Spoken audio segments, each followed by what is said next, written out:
आज मैं लेकर आ गया दोस्तों एनवीएस को पास करने का आसान ट्रिक और टिप्स है। पूरा स्ट्रेटजी इस वीडियो में है दोस्तों। वीडियो को पूरा देखना और समझना, इस ढंग से काम करना। 100 में से 90 नंबर बिल्कुल आसानी से आ जाएगा। बस इस ढंग से काम करना होगा जो मैं इस वीडियो में बताने वाला हूँ।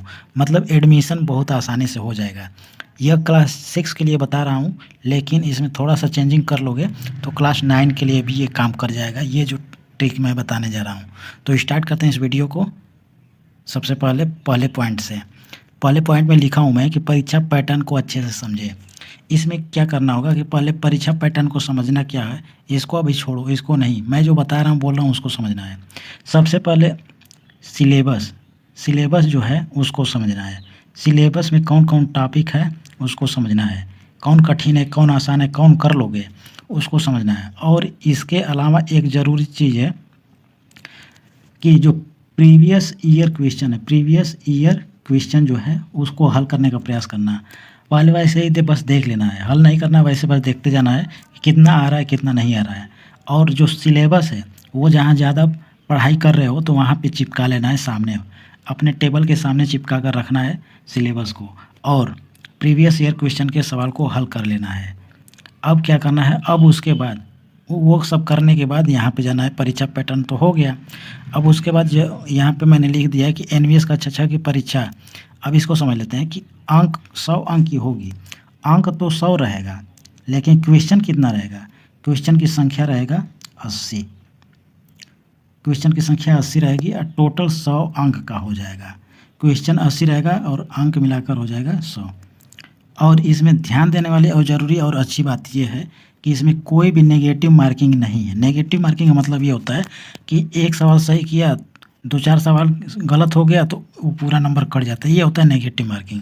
इसमें नहीं है। तो सबसे पहले क्या करना होगा, जब पेपर देना होगा, पेपर हल में जाना, तो पूरा पेपर को हल करना, पूरा क्वेश्चन को अटेम्प्ट करना है, पूरे क्वेश्चन को हल करना है। जो नहीं आ रहा है उसको बाद में हल करने का प्रयास करना है। नहीं भी आ रहा है तो भी टिक कर देना लास्ट में जाते जाते, शुरू में नहीं, शुरू में हल करने का पूरा प्रयास करना है। ये तो छोटी छोटी बातें हम लोग समझ गए।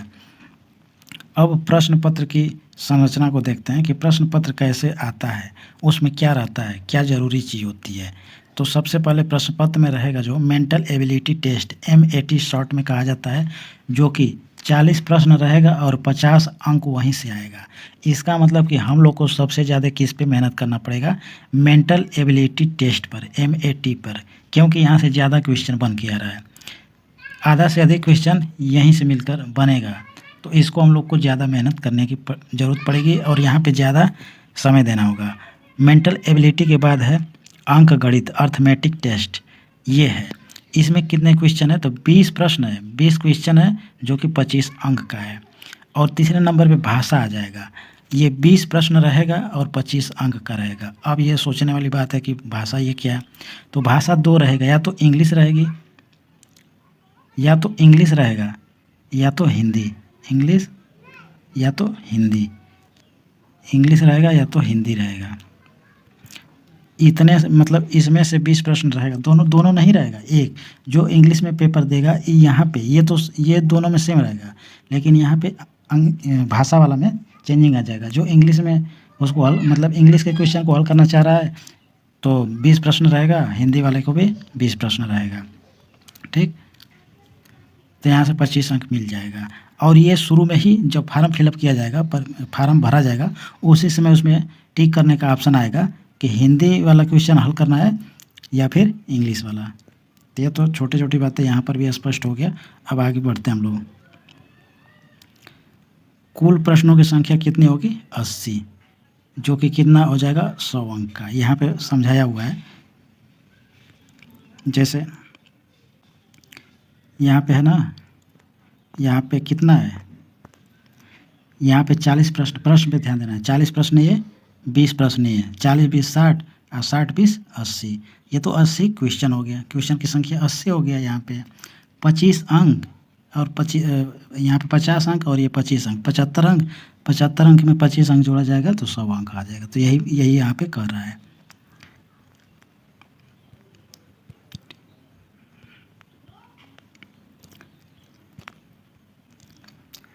अब यहाँ पे विषयवार तैयारी की रणनीति। अब यहाँ पे ज़रूरी चीज़ यहाँ पे ध्यान देना है, सबसे ज़्यादा ध्यान यहाँ पे देना होगा दोस्तों। जैसे अब यहीं पे हम पता चल जाएगा कि कैसे क्या करना होगा, क्या पढ़ना होगा और कितना समय देना होगा। तो विषयवार तैयारी की रणनीति, स्ट्रेटजी। तो सबसे पहले जो मैं बताया हूँ कि मेंटल एबिलिटी से क्वेश्चन रहेगा 50 अंक का यहाँ से। ये यहाँ पे महत्वपूर्ण टॉपिक्स, इसका ये जो सब्जेक्ट है इसका महत्वपूर्ण टॉपिक कौन कौन सा है इसको हम लोग देखते हैं। यहाँ पे महत्वपूर्ण टॉपिक ये है, चित्र आधारित प्रश्न। उसमें जैसे कि चित्र बनाकर क्वेश्चन पूछ देगा, चित्र रहेगा, फिगर रहेगा या फिर डायग्राम, दोनों में से रहेगा, और वहाँ से क्वेश्चन पूछ देगा। और श्रृंखला आधारित क्वेश्चन सीरीज रहेगा, ABCD अंक ऐसे गैप करके दे देगा कि क्या आएगा, वैसे हल करके देगा, मतलब हल करना होगा। और दर्पण व जल प्रतिबिंब, मिरर एंड वाटर इमेज के क्वेश्चन रहेगा कि क्वेश्चन में अगर कोई दाएं हाथ दिखा रहा है, मतलब मिरर इमेज में दाएं हाथ दिखा रहा है तो रियल में दाएं हाथ कौन होगा, मतलब इस टाइप के क्वेश्चन उसमें आएगा। तो छोटी बात बता दिया मैं। पजल आएगा, पजल से फिर वर्गीकरण, पैटर्न पहचान, पैटर्न दे देगा, उसको पहचानना होगा।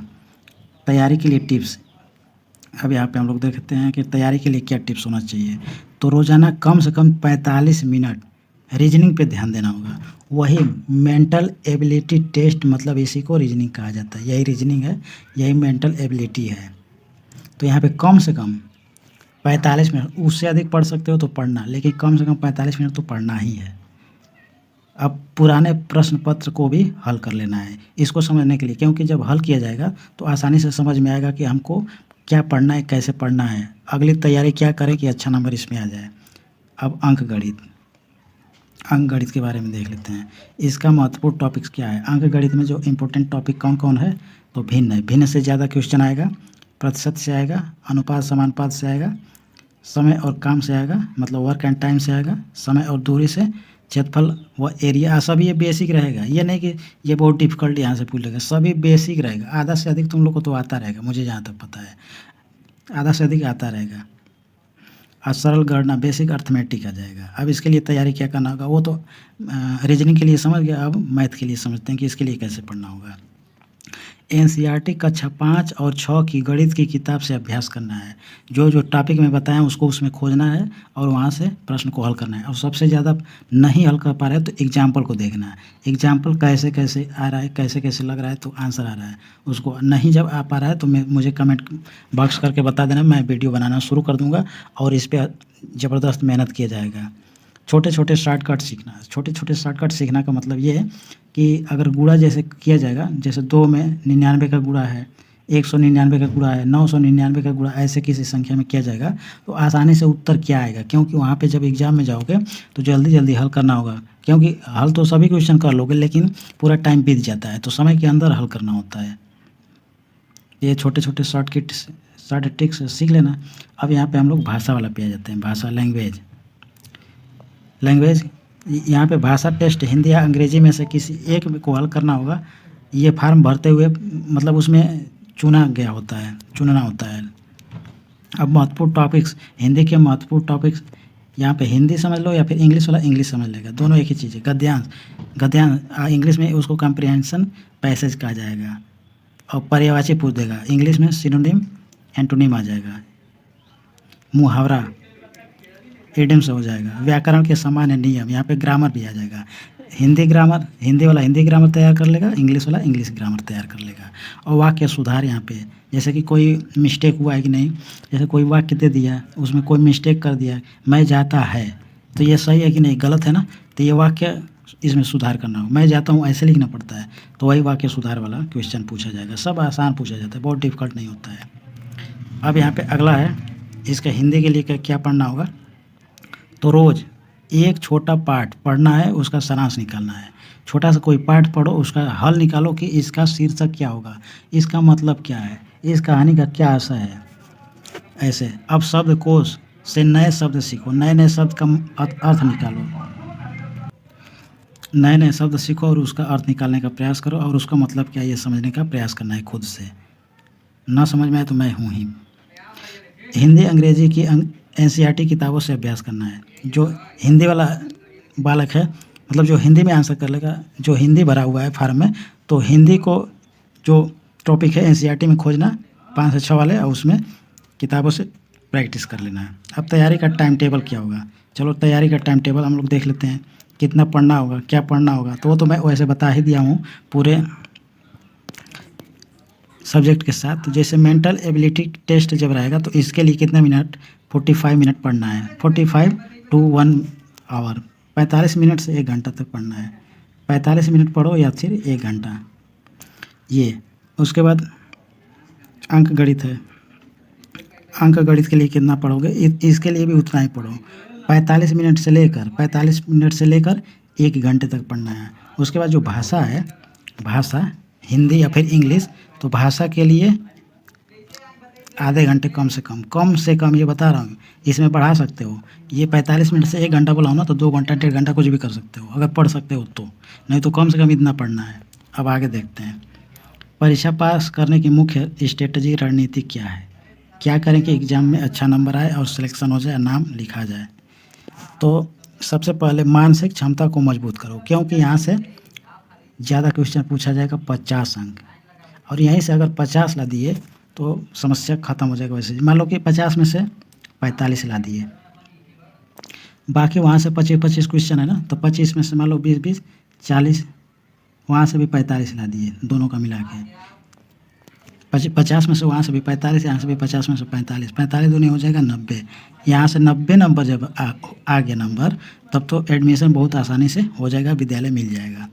अब यहाँ से सेकंड पॉइंट है कि रोज़ाना कम से कम 2 से 3 प्रैक्टिस टेस्ट करना है। या तो मोबाइल से हल करो या तो खुद किताब खरीद लो, उसमें प्रैक्टिस सेट का किताब रहेगा, उससे 2 से 3 प्रैक्टिस। शुरू में 2 से 3 मत करना, कम से कम 1 करना। अगर जब नज़दीक आ गया एग्ज़ाम, 1 से 1.5-2 महीने में है, तब 2 से 3 प्रैक्टिस करना शुरू कर देना है। शुरू में कम एक ही प्रैक्टिस सही रहेगा, लेकिन मैं तो यही कहूँगा कि सबसे पहले अपनी तैयारी को मजबूत कर लो। अगर एग्ज़ाम 4 से 5 महीने बाद है तो अभी तैयारी ज़बरदस्त कर लो। आज जैसे ही 1 महीना 2 महीना 1.5 महीना बीत गया, तब 1 प्रैक्टिस प्रत्येक दिन करो। अच्छा, प्रैक्टिस पूरा हो जाए उसके बाद अब देखो कि 1-2 महीने में एग्ज़ाम है, तो 2 से 3 प्रैक्टिस सेट एक दिन में लगा सकते हो। जैसे प्रैक्टिस सेट ज़्यादा से ज़्यादा हल करोगे, आसान लगेगा सब कुछ। उसके बाद क्या होगा कि समय प्रबंधन पर ध्यान देना है। हर सेक्शन में समय बांटकर सवाल को हल करना है। जैसे घर पे बैठो, मैथ के सवाल को हल करो, हिंदी के सवाल को हल करो, फिर रीजनिंग के सवाल को हल करो, और देखो कि कितने समय में कितना हल हो जा रहा है, ये अंदाज़ा लगाना है। ये प्रैक्टिस जब घर पे हो जाएगा तो इस एग्ज़ाम में कोई समस्या नहीं आएगी। अब गलतियों का रिवीजन करो और बार बार उसे सवालों को हल करो जिसमें पहले गलती हुई है। जैसे मान लो कोई सवाल लगाया या जो भी क्वेश्चन था और उसमें कोई दिक्कत आई, नहीं समझ पाए, प्रॉब्लम हुई, हल किए, गलत लग गया, तो फिर जब उसको ट्राई करो, सच्चाई तक पहुँचने का प्रयास करो कि आखिर में मिस्टेक कैसे हुआ, सच्चाई क्या है, इसका आंसर क्या होना चाहिए, उसको समझना है। तो जब ऐसे होगा तो तैयारी ज़बरदस्त होने वाली है दोस्तों। स्वास्थ्य का ध्यान रखो और नींद पूरी लो, और परीक्षा वाले दिन रिलैक्स रहना है। ये नहीं कि डिस्टर्ब हो जाओ उसी दिन, सब तैयारी अच्छी हुई है और उस दिन जैसे मान लो कि आज तक पढ़ाई ज़बरदस्त हुई है, खूब अच्छी तैयारी, एग्ज़ाम पास करने लायक स्थिति है तुम्हारी, अब अगले दिन जैसे गए पेपर देने हैं उसमें डिस्टर्ब हो गए, सब तैयारी बेकार हो जाएगी। तो डिस्टर्ब नहीं होना है, क्योंकि ये ज़बरदस्त एग्ज़ाम नहीं है, बहुत आसान एग्ज़ाम है, एग्ज़ाम को पास किया जा सकता है। इस रणनीति को अगर सही से फॉलो करोगे तो जो नवोदय विद्यालय का ये क्लास 6 का ये जो मैं रणनीति बनाया हूँ, ये क्लास 9 के लिए भी काम करेगा, क्लास 9 के लिए भी, दोनों के लिए काम करेगा। और इसमें जब इस ढंग से काम करोगे बहुत अच्छा नंबर आएगा और एग्ज़ाम को पास कर जाओगे। तो मिलते हैं अगले वीडियो में, टेक केयर। हाँ, एक बताओ, ज़रूर बताना कि ये वीडियो कैसी लगी।